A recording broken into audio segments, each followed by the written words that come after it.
Bienvenidos a Endeudamiento Responsable, programa creado y auspiciado por Inversión Legal. Quien les habla, Miguel Cabrera, del cual soy parte de Inversión Legal, y nos acompaña Jocelyn.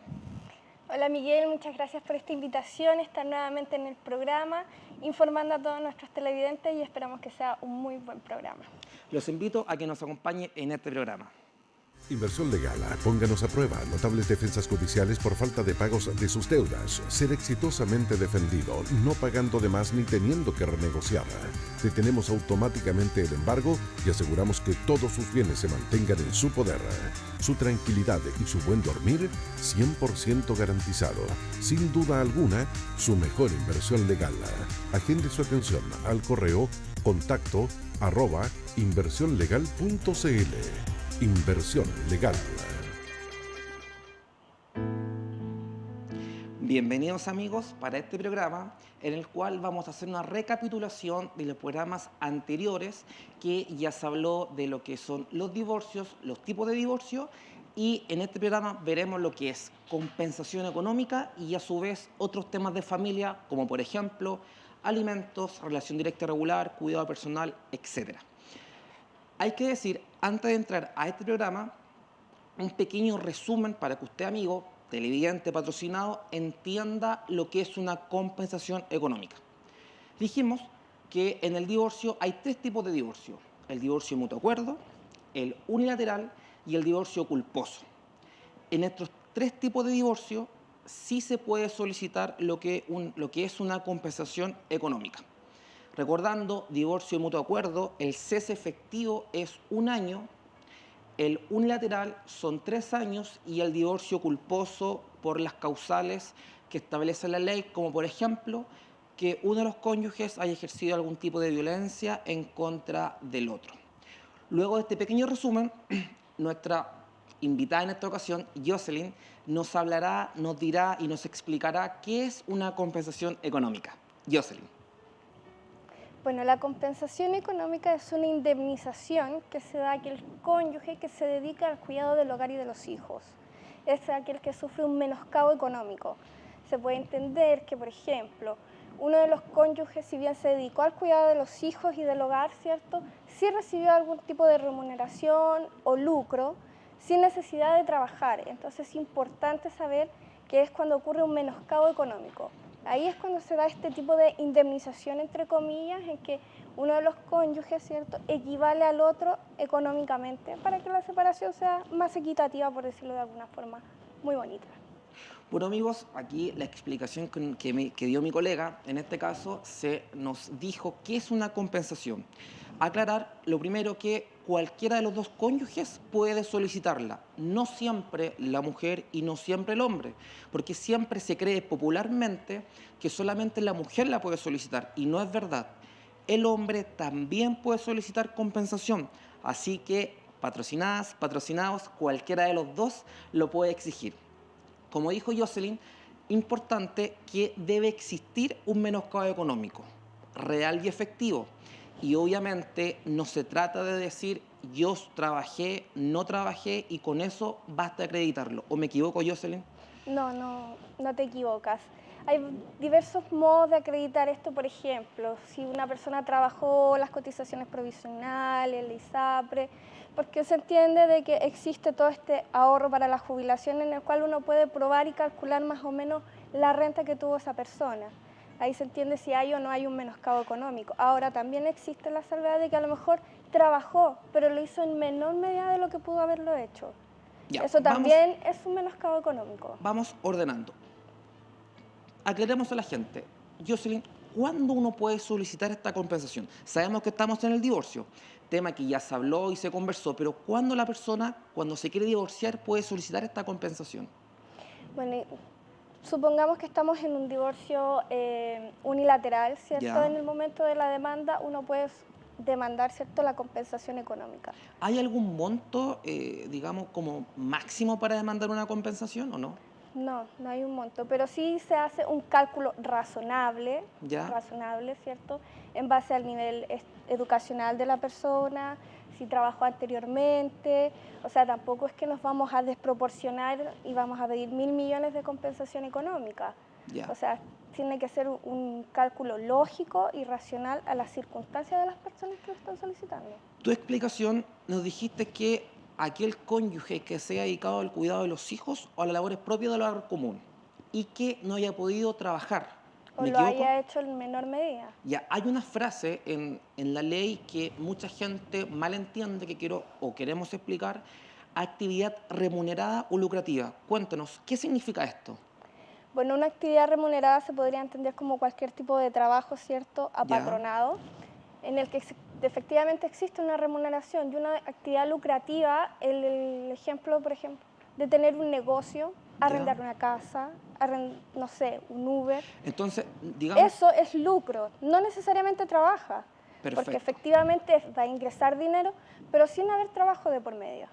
Bueno, amigos, en esta pequeña explicación se tiene que dejar en claro que no basta que la mujer no haya trabajado con un contrato y así haya podido cotizar, porque muchas veces la gente cree, la persona no trabajó y de pleno derecho se puede exigir una compensación y no es así.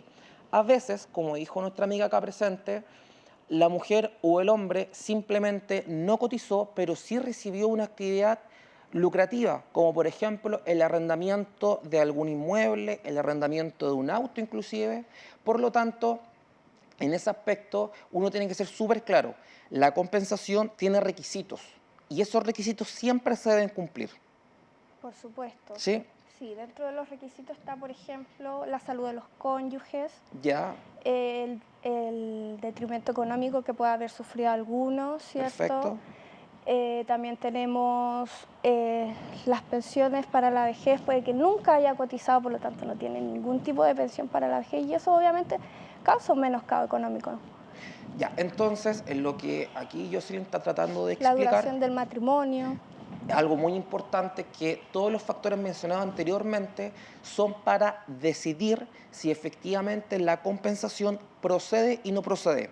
Y acá ya la pregunta que yo me referí al monto, la salud del cónyuge, mujer u hombre, la duración del matrimonio, Es súper muy importante, importante. si hubieron o no hubieron hijos, situación patrimonial, etcétera. Por lo tanto, la compensación siempre se da o no. No, no siempre se da.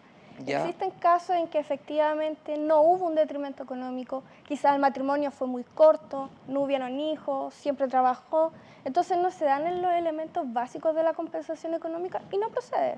O simplemente también el hombre trabajó, la mujer se quedó en la casa, pero a su vez el hombre con su trabajo solamente aportó al matrimonio, a la familia, sin que, por ejemplo, se haya beneficiado él. Por lo tanto, la mujer en ese caso tampoco podría alegar una compensación o sí podría alegarla. Sí podría alegarla siempre, porque ella igual va a tener un detrimento, siempre Claro, va a tener un menoscabo, puede ser que esté enferma, sí, ¿cierto? Puede que no tenga cotizaciones para la vejez, sí. entonces va a quedar en la indefensión. Tiene el derecho de pedir la compensación. A su vez, no olvidemos que la ley aclara dedicación al cuidado de los hijos o al hogar común. Por lo tanto, ya se reconoce un trabajo, por ejemplo, de la mujer que se quede en la casa. Ya no es algo que simplemente antes no se apreciaba o se valoraba el trabajo de la mujer en su propia casa. Ahora cuéntame, Jocelyn, se decreta la compensación. El tribunal dice sí al lugar a la compensación. ¿Cómo puede ser el pago de esta compensación? Algo muy importante, porque acá es cómo el cónyuge que se sentenció a pagar algo al otro, ¿cómo lo puede pagar? Pero ¿O en qué siempre forma? hay diversos modos de pagar la compensación económica. ¿Ya? Lo general, ¿cierto? Estando dentro de un matrimonio en el que si hay propiedad, por ejemplo, la casa en común, se cede parte del bien, ¿cierto? La parte correspondiente del cónyuge deudor, no vamos a hablar de marido o esposa, Exacto. del cónyuge deudor, se cede y con eso queda pagada la compensación económica. Es lo más común, Entonces, pero no es el único modo. tú me estás diciendo que en el caso de que alguno de los cónyuges reciba esta compensación, se puede hacer el traspaso, por ejemplo, de los derechos sociales que tenga. Claro, Ya. exactamente. Se hace el derecho a los... Pero la pregunta, o derechamente, no existe un bien, no existe una casa. ¿Se puede, por ejemplo, que hay una sentencia que obliga a pagar dinero a la otra parte. Sí, se puede. De hecho, también se puede pedir el pago de la compensación descontando de la pensión de la jubilación, ¿cierto? A ver, Del monto de la jubilación. explícame eso. ¿Cómo cuando yo, por ejemplo, hombre, si mi cónyuge en un juicio de divorcio, yo salgo condenado a pagarle una compensación, me pueden traspasar de mis fondos previsionales a los de ella? Claro. A ver, explícame eso. ¿Por qué sea esto? Se entiende que la mujer está en este menoscabo, que no trabajó, que no va a tener pensión, que no existe bien, que no hay bienes muebles. O sea, en realidad no tendríamos de dónde cobrar la compensación, ¿sí? ¿cierto? Entonces podemos ir tras los fondos previsionales del cónyuge deudor. ¿Hay algún límite legal para el traspaso de los fondos? Me pillaste. Y que sí, siempre. ¿Se puede cortar? Ahí me pillaste. Siempre. Te mandé la foto. Perdón. Es que ahí me pillaste, po. Sí. Sí. La mitad para el 50. Sí. Sí, efectivamente hay un límite, siempre es el ¿Ya? 50%. Exacto. Sí. Esto se ocupa también para las pensiones de alimentos. Sí, esto fue una modificación en el evento que el cónyuge sentenciado a pagar una compensación simplemente no tuviera nada. La ley acepta este traspaso de fondos para que así el cónyuge que es beneficiario de esta compensación pueda obtener realmente un pago. Porque no olvidemos que si el cónyuge es obligado a pagar una compensación en dinero, por ejemplo, en 1 millón de pesos, ¿se puede pagar en cuotas este millón de pesos? Sí, se puede pagar en cuotas. ¿Se puede? Sí. Y cuéntame, Jocelyn, otra forma de pagar esta compensación que no sea, por ejemplo, en dinero, en traspaso de fondos previsionales, etcétera. Bueno, podría ser con bienes. Siempre ¿Ya? los bienes van a hacer un modo de pago de la compensación económica. Como te dije en un principio, el traspaso de la casa, un auto, en fin. Todo lo que, entre comillas, deje satisfecho a los cónyuges. Al fin y al cabo, esto es un acuerdo entre ellos independientemente de que se esté peleando un derecho, ¿cierto? Un menoscabo. Quizás la parte sí decida aceptar un bien en cambio del dinero. Ya, perfecto. Tú mencionaste algo, dijiste acuerdo. ¿La compensación siempre se debe dar en un juicio, digamos, con discusión o se puede llegar a un acuerdo? No, sí se puede llegar a un acuerdo. O sea, el divorcio de mutuo acuerdo es un acuerdo completo. Y si ¿Ya? se discute la pensión, va la pensión. La compensación económica también está acordada. Entonces, las partes están de acuerdo en cómo se va a pagar y en cómo se va a destinar esta compensación. amigos, en este punto hay que ser súper o recalcar la situación. No siempre una compensación va a ser discutida a nivel de tribunal. Puede ser que las partes, siendo mayor de edad, puedan por forma voluntaria acordar una compensación y llevarla al tribunal y proponerla. Obviamente que el tribunal la va a tener que aprobar, pero se puede arreglar de común acuerdo. Sí, por supuesto. Agregando que aparte de esta forma de pagar la compensación, también se puede, por ejemplo, otorgar algún derecho al otro, por ejemplo, usufructo, uso de habitación. Entonces, el tema de la compensación ya otorgada para un cónyuge beneficiario es súper importante, dado que resguarda o trata de resguardar al cónyuge más débil. Eso es lo que la ley siempre quiso, porque obviamente en la ruptura matrimonial, en el divorcio, siempre o por regla general hay un cónyuge que queda en indefensión o económicamente más débil. Jocelyn, cuéntame acá, nosotros vimos 3 tipos de divorcio: unilateral, mutuo acuerdo y el culposo. ¿En el culposo pasa algo con esta compensación o no? Sí, aquel cónyuge que es culpable, ¿cierto?, que tiene la carga, la gravedad de la sanción por el divorcio culposo, ¿cierto?, puede el juez omitir la compensación económica, simplemente no concederla o disminuirla considerablemente, dado que es un tipo de sanción porque Ya. es el cónyuge culpable de este rompimiento del matrimonio. Ya. Recordemos que el divorcio culposo es un divorcio que no requiere tiempo de cese de convivencia, requiere falta imputable del otro cónyuge al punto que torne la vida en común intolerable. Esto es, por ejemplo, alguna infidelidad, violencia física o psíquica para el otro cónyuge, para con los hijos, etc. Y en este caso, el cónyuge quien podría recibir una compensación simplemente la ley dice, usted se mandó la embarrada, usted merece compensación, pero la verdad, no. Usted es infractor, por lo tanto, usted o se le deniega o se le rebaja el monto como beneficio. Bueno, amigos, vamos a ir cerrando este pequeño explicación de la compensación para pasar a otras materias, como por ejemplo alimentos, relación directa y regular, etcétera. Inversión legal. Pónganos a prueba. Notables defensas judiciales por falta de pagos de sus deudas. Ser exitosamente defendido, no pagando de más ni teniendo que renegociar. Detenemos automáticamente el embargo y aseguramos que todos sus bienes se mantengan en su poder. Su tranquilidad y su buen dormir, 100% garantizado. Sin duda alguna, su mejor inversión legal. Agende su atención al correo contacto@inversionlegal.cl. Inversión legal. En este programa, en la pequeña introducción, dijimos que íbamos a hablar otros temas de familia, otras materias. Cuéntanos, ¿qué materias son estas? Mira, por ejemplo, vamos a hablar de la pensión de alimentos, la Ya. relación directa y regular y el cuidado personal. ¿Qué Pero- tienen en común estas materias? Ya, La solicitud de mediación. cuéntanos, Jocelyn, ¿por qué mencionas lo que la mediación? ¿Cuál es su importancia? La importancia de la mediación es que es la instancia previa al tribunal. La idea de estas mediaciones, ¿cierto?, que se realizan con un tercero imparcial, es lograr llegar a un acuerdo. Disculpa, ¿siempre se debe pasar por mediación antes de ir a tribunales con estas materias? Sí, siempre. Ya. Es un requisito. Si no existe mediación, en el tribunal no nos van a tomar en cuenta y de hecho nos van a derivar a mediación. Ya, y en esta mediación, ¿qué se hace? ¿Quién va? Bueno, obviamente van las partes, se entiende, por ejemplo, en los alimentos que deberían ir las personas responsables del menor. ¿Ya?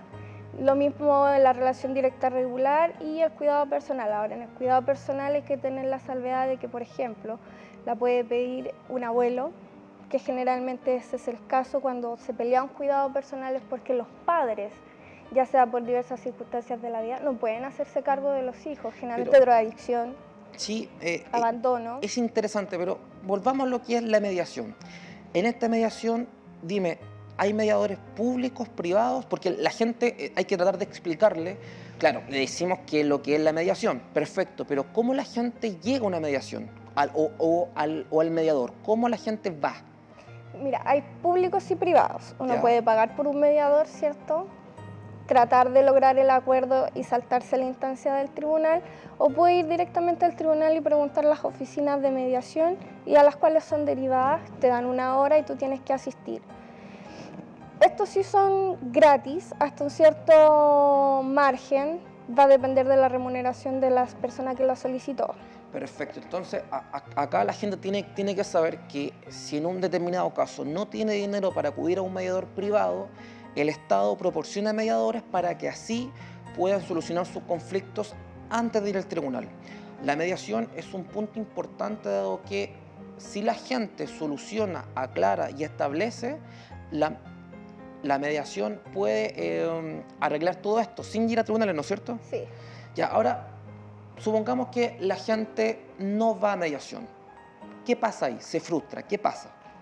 Bueno, esto sí nos da la instancia de llegar al tribunal, de ejercer las acciones correspondientes, en este caso entablar una demanda, ya sea por cuidado personal, alimentos o relación directa y regular. A ver, Esto da inicio, ¿cierto? Es el requisito previo para tomar cualquiera de estas tres acciones, dependiendo, ¿cierto?, de lo que se está solicitando. Jocelyn, vamos por parte. La primera materia que te quiero preguntar, alimentos. ¿Qué son los alimentos o también, como anteriormente se conocía como pensión alimenticia? Bueno, los alimentos es Ya. aquella cantidad que debe dar uno de los padres, no vamos a decir cuál. ¿Por qué? Sí. ¿Por qué esta Porque salvedad? podría ser que el cuidado personal de un hijo lo tenga el papá y sea la madre la que tenga que pagar la pensión de alimentos. Si no puede la madre, sean los abuelos. Claro, Entonces es complejo encasillar la figura, encasillar en que el padre, que es como lo generalmente se ve, que el padre tiene que pagar la pensión de alimentos, que el padre tiene que cumplir con las visitas. Entonces, no necesariamente es así. entonces lo que Jocelyn está o explicó que muchas veces o por regla general, quien se queda con el cuidado personal es la madre. Y a quien se le puede exigir los alimentos es el padre. Pero no siempre pasa esto. Simplemente quien tenga el cuidado personal puede exigir alimentos al otro, por una situación obvia y lógica. Quien tenga el cuidado personal vive con el menor.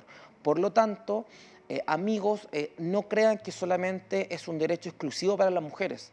El padre también tiene derecho a tener el cuidado personal y a su vez solicitar los alimentos respectivos. Jocelyn, ¿hay un monto mínimo de alimentos? Porque al final los alimentos, ¿en qué se traducen en la práctica? En una suma en dinero. Eso ¿Ya? es, una suma en dinero, ¿cierto?, que va destinado a cubrir los gastos y necesidades del menor. Eso es básicamente los alimentos. Si Ya. tenemos un hijo, supongamos, Sí. ¿cierto?, el monto mínimo es el 40% de tu sueldo mínimo. Perfecto. Si tenemos 2 hijos, es el 30% de un sueldo mínimo. Y ahí va a variar dependiendo de la cantidad de niños que haya. Tengo una pregunta porque mucha gente tiene la duda. Por ejemplo, yo, hombre, Miguel Cabrera, tengo un hijo, pero no trabajo. ¿La ley de todas formas me exige los alimentos que...? Sí, la ley le exige los alimentos. Independientemente de su situación, ¿cierto? Que se puede entender que por cesante a lo mejor no puede pagar el mínimo que exige la ley, sí puede pagar un monto menor. La ley también es considerada, pero sí, es su obligación. Bueno, Tiene que cumplir. esto es súper importante. En el ejercicio de la profesión, muchos hombres, por lo general, me dicen, no, yo no trabajo, no tengo por qué pagar porque la ley me ampara. No, la ley simplemente establece o presume que la persona, aun cuando no tenga un trabajo, debe dar los alimentos al menor como corresponde. Jocelyn, cuéntame, ¿qué pasa, por ejemplo, si yo, papá, yo, mamá, quien tengo la obligación de pagar los alimentos, no los pago? ¿Qué me puede pasar? Bueno, existe lo que son el cumplimiento de alimentos, ¿cierto? Ya. Esto es que uno solicita al tribunal arresto nocturno, cancelación de la licencia de conducir, arraigo nacional. Todo esto con la finalidad, ¿cierto?, de que se cumpla con el deber, la obligación de pagar los alimentos. Jocelyn, y me dijiste estos apremios en el cual la persona, en el evento que no pague la pensión, porque ojo, la ley establece ciertas herramientas como la que estamos mencionando para quien tenga derecho a solicitar o ya tiene este derecho de alimento puede decir, tribunal, no me están pagando, solicito tal cosa, ¿no es cierto? Exacto. Desde arresto hasta la suspensión de la licencia de conducir. Pero, por ejemplo, ¿qué pasa si la persona está trabajando, tiene un trabajo estable y no cumple con su obligación? ¿Hay alguna forma o mecanismo que haya un pago directo o no? Por supuesto, ¿Cuál? existe lo que es la retención judicial. Esto es que se descuente de la cartola de su sueldo directamente a la cuenta que se abre para estos efectos, ¿cierto? Que es una cuenta especial, que es única y exclusivamente para los alimentos, y que se deposite en esta cuenta mes a mes, cosa que el dinero ni siquiera pase por las manos del que tenga que pagar. Bien, Se descuenta directo. amigos, en este punto de la conversación quiero aclarar algo. La gente muchas veces empieza todos estos trámites que estamos hablando porque la ley lo permite en forma personal, pero siempre se recomienda que sean asesorados por un abogado, dado que muchas situaciones no las van a entender y simplemente se pueden equivocar. Por lo tanto, para poder exigir bien su derecho, contrata un profesional, búsquenos, para eso estamos. Jocelyn, otra materia que mencionamos, cuidado personal. ¿Qué es el cuidado personal? El cuidado personal, para que se entienda, ¿cierto?, es la responsabilidad que toma una persona adulta sobre un niño. ¿Ya? Ya esta persona está al cuidado, como dice la palabra, de este menor, vela por él, vive con él, generalmente debe ser así, y es la persona adulta a cargo del menor, la que va a tomar todas las decisiones que sean competentes a él, tanto en enfermedad, para salir del país, va a pelear sus derechos y va a ser su representante. Perfecto. Entonces, para hacer una pequeña conexión al tema anterior, quien tenga el cuidado personal va a poder exigir los alimentos. Y a su vez, la persona que no tiene el cuidado personal o el papá que no lo tenga, ¿qué puede exigir? La relación directa y regular, las visitas. Ya. ¿Cierto? La persona que tenga el cuidado personal no puede oponerse a esta, simplemente la idea es que facilite esta relación, ¿cierto? Que las visitas, esa es la función que tienen, mantener la relación en el tiempo, el vínculo, porque Ya. si bien se entiende que no vive con el menor, la idea es que sí pueda tener una relación con él, que sí se vincule, que sí esté comprensivo, ¿cierto?, siempre en su vida, complementando. Entonces, el que tiene el cuidado personal, el adulto a cargo, lo ideal es que siempre permita esta relación. Como este programa es para informar y enseñar a la gente, nosotros ambos mencionamos quién tiene el derecho, pero hay que recalcar que no solamente el papá tiene el derecho, ya sea la mamá o el papá quien exija el cuidado personal, relación directa, regular, los alimentos. El niño, la ley establece un interés superior del menor, niño, niña o adolescente, que el niño, o en este caso el menor, tiene derecho a tener relación con el papá. Tiene derecho a simplemente pasar o tener una situación social y de vida para poder criarse acorde a su posición social. Por lo tanto, no se puede hablar de un derecho del papá a ver al hijo. No. El hijo también tiene derecho a ver al papá. Por eso es súper importante que esto, y acá lo digo a título personal, la gente no manipule estas situaciones. Familia son temas y juicios súper delicados. En lo personal, en el ejercicio de la profesión y en el estudio jurídico, nosotros tenemos un trato especial con estos casos porque muchas veces hay una parte jurídica, hay una parte objetiva, hay una parte simplemente vamos a la pelea, ganamos, perdemos, pero hay una parte sentimental, hay sentimientos de la mamá, del papá, del hijo, y esto es muy importante porque muchas veces se cree que esto es una pelea, hay que ocupar a los hijos, una guerra, y no es así. Nosotros en lo personal siempre tratamos de orientar, hablamos mucho con nuestros patrocinados, los apoyamos, muchas veces escuchamos sus problemas y eso es lo que nos caracteriza. Simplemente nos vamos y somos fríos, no escuchamos y no ayudamos, porque en temas de familia, al ser con hijos, que muchas veces un niño de 6, 7 años no entiende lo que está pasando, hay que ser súper cauteloso. Por lo tanto, en nuestro estudio jurídico va a encontrar orientación legal como corresponde, tanto de todos los profesionales que pertenecemos al estudio, pero también va a encontrar gente que lo va a escuchar, que lo va a apoyar y tratará de hacer lo mejor posible tanto para usted como para sus hijos. Bueno, amigos, espero que este programa haya sido de su agrado. En esta ocasión me tocó conducirlo. Yo sé que Alejandro Valenzuela es el conductor principal, estelar. Le mando un saludo. Y acá en esta ocasión nos acompañó Jocelyn como abogada panelista, en el cual nos informó respecto a la compensación y materia de familia. Bueno, Jocelyn, te doy y te concedo la palabra para que se despida de todos nuestros amigos. Bueno, encantada, feliz de estar acá nuevamente y siempre informando. Esa es nuestra labor, informar, ayudar, orientar, y espero que haya sido de mucha utilidad. Gracias, Jocelyn. Y amigos, no olvide a contactarnos @inversionlegal.cl, a estar en nuestros teléfonos en pantalla para que usted se comunique con nosotros. Muchas gracias. Inversión Legal. Pónganos a prueba. Notables defensas judiciales por falta de pagos de sus deudas. Ser exitosamente defendido, no pagando de más ni teniendo que renegociar. Detenemos automáticamente el embargo y aseguramos que todos sus bienes se mantengan en su poder. Su tranquilidad y su buen dormir 100% garantizado. Sin duda alguna, su mejor inversión legal. Agende su atención al correo contacto@inversionlegal.cl. Inversión Legal.